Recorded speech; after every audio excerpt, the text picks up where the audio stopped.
Assalamualaikum warahmatullahi wabarakatuh. Perkenalkan, nama saya Muhammad Fazlihan dengan NIM 23070204. Di sini saya akan menjelaskan materi presentasi mengenai literasi digital dan finansial.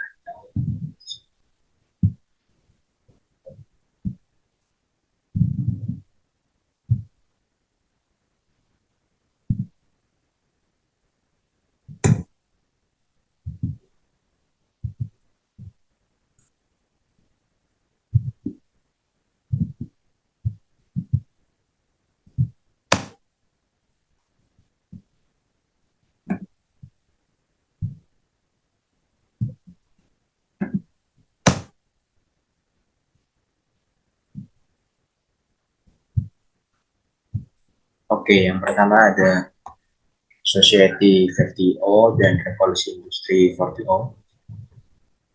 Manusia tidak terlepas dari adanya teknologi. Dalam konsep kebudayaan, teknologi bahkan masuk di dalam salah satu bagian dari 7 unsur kebudayaan. Yang pertama yaitu bahasa, yang kedua sistem pengetahuan, tiga organisasi sosial, keempat sistem peralatan hidup dan teknologi, lima sistem mata pencaharian hidup, enam sistem religi, dan yang ketujuh kesenian.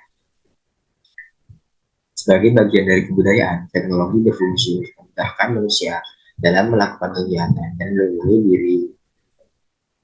Teknologi, pakaian misalnya, yang berfungsi sebagai alat untuk melindungi diri manusia dari adanya kedinginan dan juga kepanasan. Selain itu, teknologi merupakan salah satu upaya yang digunakan untuk mempermudah manusia dalam memenuhi kebutuhan dan kepuasannya. Perkembangan teknologi yang begitu pesat berdampak pada ketertinggalan masyarakat apabila mereka tidak mampu beradaptasi. Ini berdampak pada munculnya era disrupsi. Disrupsi adalah sebuah inovasi yang akan menggantikan seluruh sistem lama dengan cara-cara yang baru. Disrupsi berpotensi menggantikan pemain-pemain lama dengan pemain yang baru. Disrupsi juga akan menggantikan teknologi lama yang serba fisik dengan teknologi digital yang menghasilkan sesuatu yang benar-benar baru dan lebih efisien dan juga lebih bermanfaat.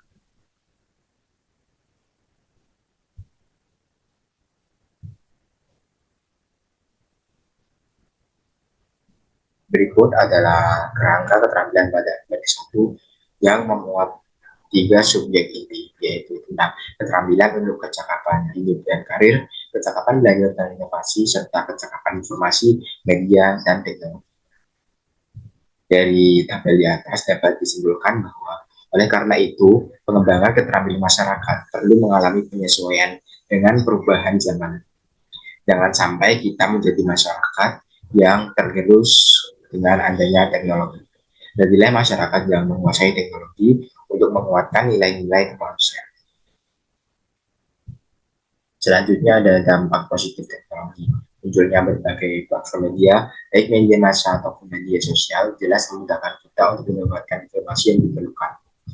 Perkembangan literasi digital menyadarkan kita akan potensi perkembangan teknologi informasi dan komunikasi yang terus berubah sehingga termotivasi untuk mengevaluasi dan mempelajari kemajuan teknologi ini sebagai dasar untuk belajar sepanjang hayat kita. Dalam dunia virtual, pada akhirnya telah mengubah kultur dan tatanan pada bidang kehidupan manusia, terkecuali pada bidang pendidikan. Dampak positif teknologi mengenai meltek atau melek teknologi dan media kaitannya dengan kompetensi literasi digital. Membuat literasi apapun itu selalu berkaitan dengan kompetensi. Dapat 5 dampak kompetensi dari literasi digital, yaitu yang pertama kemampuan menggunakan teks, alat dan teknologi umum, mengakses informasi dan hiburan. Yang kedua, kecakapan dalam berpikir kritis, menganalisis dan mengevaluasi data. Yang ketiga, mampu mengkomposisikan pesan dalam praktik yang kreatif. Yang keempat, kemampuan untuk berefleksi dan berpikir etis. Serta yang kelima, berpartisipasi aktif dalam aksi sosial baik secara individual ataupun usaha kolaborasi dengan berbagai pihak. Selanjutnya ada dampak negatif teknologi ketiga, yaitu keamanan. digital yang dibagi menjadi 3 poin: keserangan dunia maya, pencurian informasi dan identitas, serta manipulasi data. Yang kedua ada kualitas hidup yang dibagi menjadi 3 poin, yaitu lingkungan hidup, masalah mental, dan masalah produktivitas kerja. Dan yang ketiga di bidang ekonomi dan politik yang memuat poin tentang pekerjaan.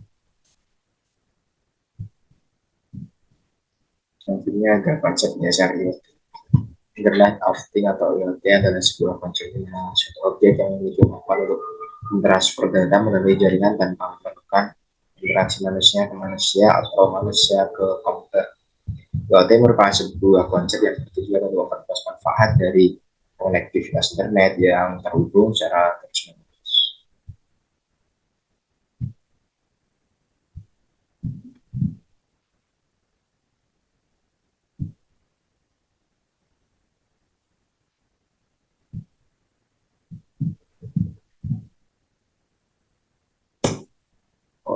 Konsep IoT ini sebetulnya cukup sederhana dan dengan cara kerja mengacu pada 3 elemen utama pada arsitektur IoT, yakni yang pertama barang fisik yang dilengkapi modul IoT, kedua perangkat koneksi ke internet seperti modem dan router wireless ready seperti yang ada di rumah-rumah, dan yang ketiga cloud data center atau tempat penyimpan aplikasi beserta database. Untuk cara kerja Internet of Things, yaitu dengan memanfaatkan sebuah argumentasi pemrograman yang dimana tiap-tiap perintah argumennya itu menghasilkan sebuah interaksi antara sesama mesin yang terhubung secara otomatis dan bercampur tangan manusia dan dalam jarak berapa.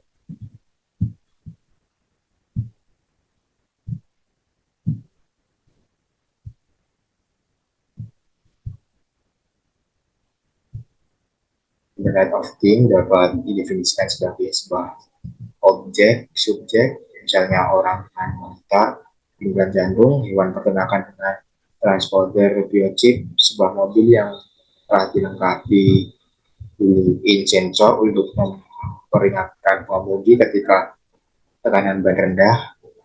Sejauh ini, IoT paling erat hubungannya dengan komunikasi machine to machine atau M2M di bidang manufaktur dan listrik, peminyakan, dan juga bidang gas. Produk yang dibangun dengan kemampuan komunikasi M2M yang sering disebut dengan sistem cerdas atau smart. Sebagai contoh yaitu smart label, smart meter, dan juga smart heat sensor.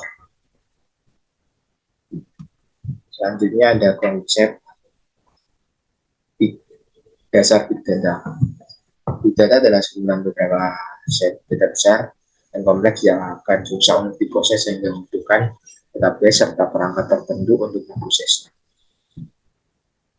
Ada 2 tipe big data, yaitu data struktural, yaitu sejumlah data yang dapat dengan mudah untuk dikumpulkan dan dianalisis. Data-data ini biasanya dihasilkan oleh perangkat jaringan sensor yang tertanam pada perangkat elektronik, smartphone, dan juga GPS. Yang kedua ada data struktural, yang biasanya data informasi yang bersifat lebih kompleks sehingga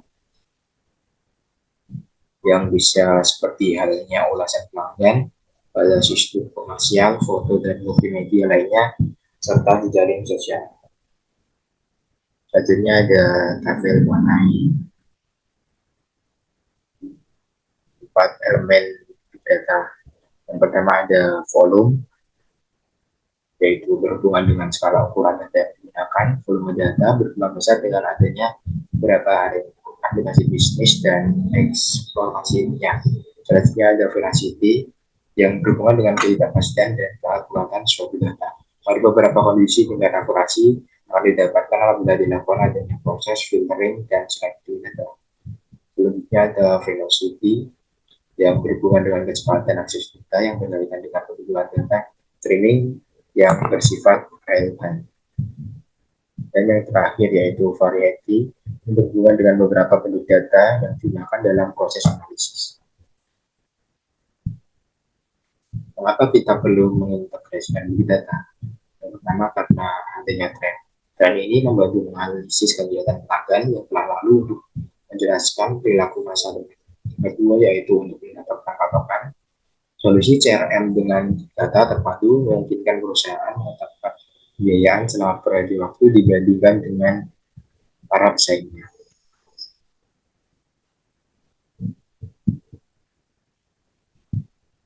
Selanjutnya yaitu konsep dasar e-commerce. Menggunakan internet dan web untuk transaksi bisnis.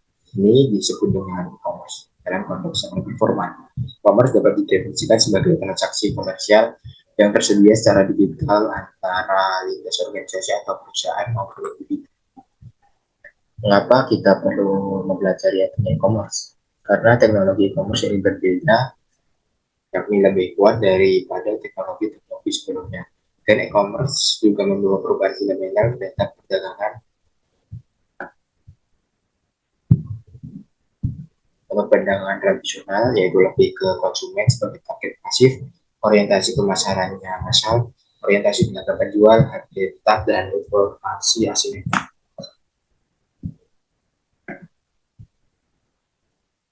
Ada 8 fitur unik dari e-commerce, yaitu pertama ubiquity, yang kedua global reach, ketiga universal standard, yang keempat information richness, kelima interactivity, keenam information density, yang ketujuh personalization atau customization, dan yang kedelapan social commerce. Tipe e-commerce, berbagai tipe e-commerce dan beberapa platform yang digunakan sebagai basis transaksi dalam industri ini sebenarnya dapat sejumlah tipe e-commerce yang dapat dibagi berdasarkan konektivitas pasar, yaitu diantaranya yang pertama business to consumer atau B2C, yang kedua business to business atau B2B, yang ketiga customer to consumer atau C2C, yang keempat social e-commerce, yang kelima mobile e-commerce atau M-e-commerce, dan yang keenam local e-commerce. Bisnis model e-commerce. Bisnis model yaitu perangkat aktivitas yang bisa menghasilkan laba di marketplace atau pasar. Model bisnis ini menggambarkan mengenai bisnis model suatu perusahaan. Nah, untuk bisnis model e-commerce itu menggunakan kualitas data atau web yang penting untuk meningkatkan laba dengan jangka waktu yang sangat cepat. 8 model bisnis e-commerce. Yang pertama value proposition, kedua revenue model, ketiga market opportunity, yang keempat competitive environment, yang kelima competitive advantage, yang keenam market strategy, yang ketujuh organizational development, dan yang kedelapan management team. Selanjutnya ada etika dunia cyber. Dunia digital telah mengubah pola dan metode masyarakat dalam hal berkomunikasi. Melalui media sosial, masyarakat lebih leluasa dalam mengungkapkan tulisan mereka untuk dapat dibaca oleh orang lain. Bahkan dari ruang kamar sekalipun, koneksi dengan dunia luar semakin berubah. Namun demikian, pola yang berubah ini kerap dihadang dengan adanya masalah-masalah etika. Masalah etika yaitu berhubungan dengan kepatutan masyarakat dalam berinteraksi di dunia digital dalam penggunaan media sosial. Salah satu tantangan dalam dunia cyber yang kerap membawa masalah adalah adanya berita hoax. Selanjutnya ada Undang-Undang ITE, yaitu Undang-Undang KUHP Undang-Undang Nomor 11 Tahun 2008 tentang ITE yang berubah menjadi Undang-Undang Nomor 19 Tahun 2016. Dan berisi undang-undang ini berlaku untuk setiap orang melakukan perbuatan hukum sebagaimana diatur dalam undang-undang ini, baik yang berada di wilayah hukum Indonesia maupun di luar wilayah hukum Indonesia yang memiliki akibat hukum di wilayah hukum Indonesia dan atau di luar wilayah hukum Indonesia dan merugikan kepentingan Indonesia. Pasal 2 UU ITE.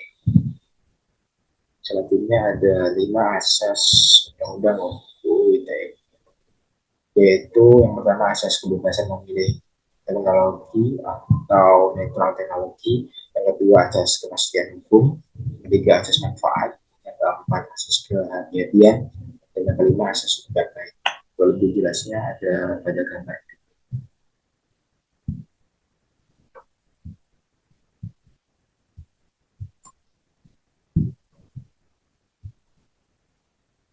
Selanjutnya yaitu pemanfaatan teknologi dan transaksi elektronik. yang dilaksanakan dengan tujuan yang diatur dalam pasal 4 yang berisi mencerdaskan kehidupan bangsa sebagai bagian dari masyarakat informasi dunia, mengembangkan perdagangan dan perekonomian nasional dalam rangka meningkatkan kesejahteraan masyarakat, meningkatkan efektivitas dan efisiensi pelayanan publik, membuka kesempatan serta semuanya pada setiap untuk pemikiran dan kemampuan di bidang penggunaan dan pemanfaatan teknologi informasi seoptimal mungkin dan bertanggung jawab serta memberikan rasa aman, keadilan, dan kepastian hukum bagi pengguna dan penyelenggara teknologi informasi. Selanjutnya ada cakupan materi UITE yang menyangkut mengenai pengakuan informasi dan atau dokumen elektronik sebagai alat bukti hukum bangsa, yaitu dalam pasal 5 dan 6 UITE, pengakuan atas tanda tangan elektronik yang diatur dalam pasal 11 dan 12 UITE, penyelenggaraan sertifikat elektronik yang diatur dalam pasal 15 dan 14 UITE, penyelenggaraan sistem elektronik yang diatur dalam pasal 15 dan 16 UITE, nama domain yang diatur dalam pasal 23 dan 24 UITE, hak kekayaan intelektual dan perlindungan hak pribadi yang diatur dalam pasal 25 dan 26 UITE, serta perbuatan yang dilarang atau cybercrime serta dua pidananya yang diatur dalam pasal 27 sampai pasal 37 UU ITE. Berikut lebih jelasnya pada gambar.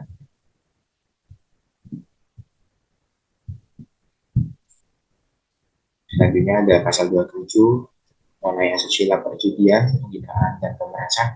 Pasal 28 mengenai berita bohong dan menyesatkan, berita kebencian dan kerusuhan. Pasal 29 ancaman kekerasan dan pornografi. Pasal 30 akses komputer pihak lain tanpa izin. Pasal 31 penyadapan, perubahan dan penghilangan informasi. Pasal 32 penghinaan, kerusakan dan membuka informasi rahasia. Pasal 33 virus membuat sistem tidak bekerja. Dan pasal 35 menjadikan seolah dokumen OTP. Mungkin saja presentasi dari saya, kurang lebihnya mohon maaf. Wassalamualaikum warahmatullahi wabarakatuh.